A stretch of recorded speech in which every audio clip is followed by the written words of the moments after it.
Hello foodies, welcome to ஒரு வடக்கன் foodie. இன்றைக்கி நம்ம பார்க்க போகிறது ஒரு பாயசம் ரெசிபி. கேரளாவோட ஸ்பெஷல் பால் பாயசம். கேரளாவில் மோஸ்ட் ஆஃப் தி டெம்பிள்ஸில் பால் பாயசம் தாங்க நமக்கு பிரசாதமாக கொடுப்பாங்க. அதுலேயும் அம்பலப்புழ பால் பாயசம்னா வேறு லெவல். அதை அடிச்சுக்கவே முடியாதுங்க, அவ்வளோ டேஸ்டியாக இருக்கும்.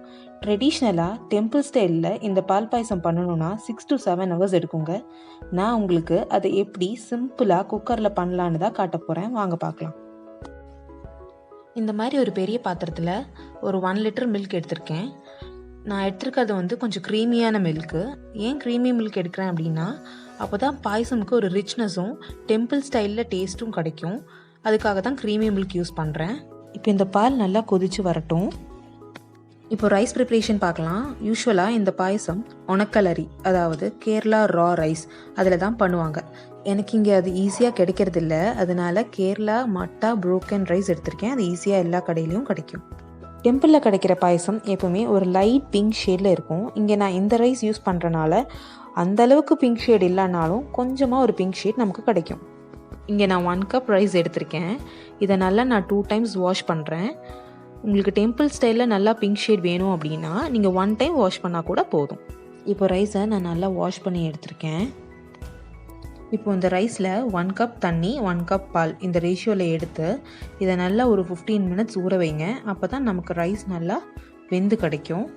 இதுக்கு நீங்கள் பச்சரிசி கூட யூஸ் பண்ணிக்கலாம். இப்போது இந்த ஊற வச்சுருக்கிற ரைஸை குக்கரில் போட்டு நல்லா ஒரு 3 to 4 whistles விட்டு வேக வச்சுக்கலாம்.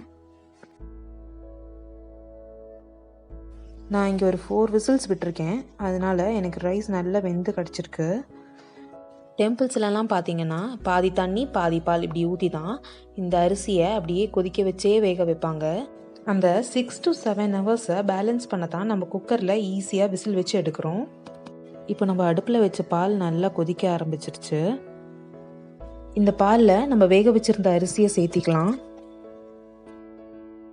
இந்த பால்லையே இந்த அரிசி நல்லா ஊறி வெந்து வரணும். நான் பண்ணுற மாதிரி இதை இடையில இந்த மாதிரி இலக்கி விட்டுக்கோங்க, இல்லாட்டினா அடி பிடிச்சிடும். அடி பிடிச்சிருச்சுன்னா பாயசம் ஃபுல்லாக ஸ்பாயில் ஆகிடும். அப்புறம் ஒரு தீஞ்ச ஸ்மெல் வர ஆரம்பிச்சிடும். அதனால் இதை மட்டும் நல்லா ஞாபகம் வச்சுக்கோங்க, இடையில எப்போவுமே இலக்கி விடுங்க. இப்போது இந்த அரிசியும் பாலும் நல்லா சேர்ந்து வெந்து வந்திருக்கு. அது கூட நான் ஒரு 1 cup சுகர் ஆட் பண்ணுறேன். சுகர் ஆட் பண்ண இதை நல்லா மிக்ஸ் பண்ணி கொடுத்துட்டே இருங்க. எனக்கு 1 cup சுகரே போதுமாக இருந்துச்சு. உங்களுக்கு இன்னும் ஜாஸ்தியாக வேணும்னா ஆட் பண்ணிக்கலாம். இது ஒரு ஈஸியான பாயசம்ங்க. வெறும் 3 ingredients மட்டும் வச்சு சிம்பிளாக பண்ணுற பாயசம்.